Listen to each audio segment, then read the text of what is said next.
We hope to talk about the versatility of social workers and the social work profession and why macro social work is so important, both for those of us who identify as macro social workers and those of us who provide more direct services to our clients and client systems. We also hope to talk about the career path for macro social workers, as well as how macro and micro social workers, or those who do direct service and those who do indirect service for our clients, work together and stay connected through the work. So, Jonathan, we would like you to share with us why you believe it's important for social workers to be executive directors and be part of agency leadership. First off, it's really not on people's radar when they're in social work school. I know when I was in social work school, we really did not talk about agency management or anything like that. I was being trained as a clinician, and so that's what I was going to do.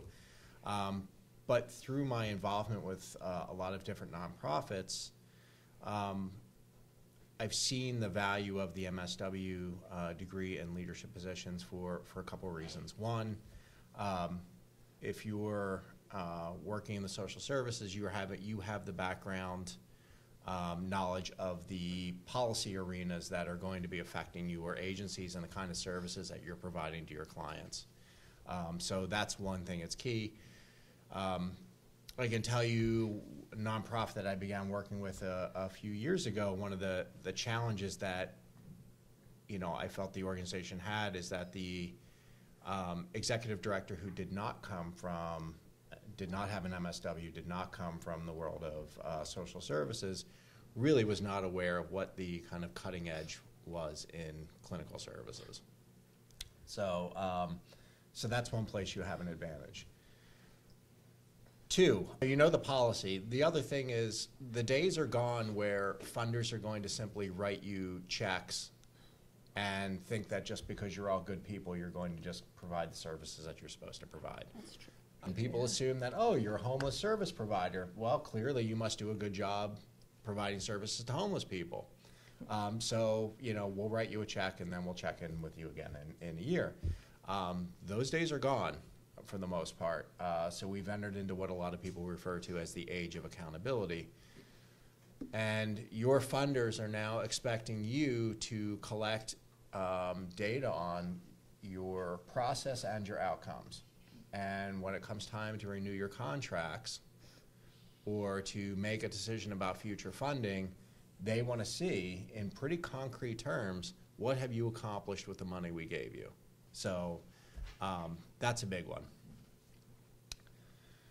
And then there's the actual practice of leadership in an organization. And my experience has been that the art of leadership is taking a very disparate group of people, whether it is your board of directors, whether it's your employees, and taking all of these people, many of whom have very different motivations for being there, and trying to figure out a way that you can get everybody to work on the same thing. And there is really an art to that. And, I think that social workers are uniquely qualified for that because that's really what your training is about, right? How do you take this person that you've just met and figure out a way that you somehow forge a relationship with them and that you both get on the same page and work towards the same goal? Jonas, one of the questions that we had for you, I think kind of will connect to some of what Jonathan shared, and that was, how does one use the micro skills or the direct clinical practice skills that we have in macro settings and vice versa? There is really, there's only a, there is no real divide between micro, meso, and macro. All three of those areas of practice that we talk about are, as Dr. Lukens said, are really the same, a piece of the same skills. In the clinical, in the micro courses, is to do exactly what Dr. Lukens says. We learn to do assessment, we learn to do intervention, we learn to do closing, and we learn to do evaluation. We learn this series of steps that we take with individuals, with couples, with families, with small groups, and if you look at the meso that Dr. Lukens was talking about, you look at organizations, it's exactly the same thing. We're using those same skills, and if you look at the macro, and Christine will be talking a lot more about that, but if you look at the macro piece of it, it's the same steps. It's exactly the same steps. Social workers learn clinical skills. It's about building relationships. We bring is unique to social work training. Now I want to go to the other way, because what about macro into now the vice versa?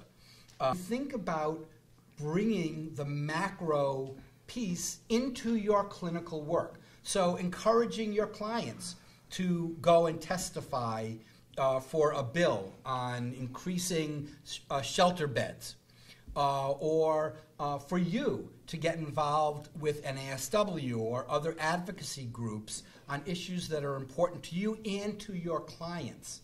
So again, I want to break down that you can only be a clinician or you can only be macro. You can't be at all, because you can and you are, and we should be. So I think that's bring your micro into your macro work, and bring your macro work and sensitivity and your policy and your research into your micro work. My job is to do the political action at NASW, because as you know, social workers care about individuals and communities, but we also deeply care about social justice. And that's part of our ethics and our values. And so a lot of the social justice to me is trying to make lives better. And what I do is I look for social justice bills that directly impact social workers' lives and your clients' lives. And then we develop an agenda of bills and legislative and policy work that we pursue over the course of a year or 2 years and try to make change that will improve the lives. You know, how we pick issues and how we decide what to work on is very much based on the input that comes from social workers and on what the context is out in the world. I use your stories and your identification of problems and the things that you're finding out about to work with you to craft legislation or policy changes that can make a difference. You know, I think we need each other in that way. And I'm also supposed to talk a little bit about community organizing. Community organizing equals power. And the more if we had all of us meeting with a legislator or all of us pushing on a certain homeless bill or a DCF bill or an elder care bill, that's real power. I would like to thank both Jonas and Christine. Thank you very much for spending your time with us. I would like to emphasize that in Salem State's commitment that you as students must demonstrate your mastery of skills from the very clinical one-on-one to all the way through community work, agency work, and into the social policy arena, that you will walk out of here with the capacity to work anywhere along that intervention continua that you wish, and to move back and forth along it. So no one job will ever be this is all I'm ever going to be able to do, or the very perfect thing, because the next perfect thing will be around the bend for you.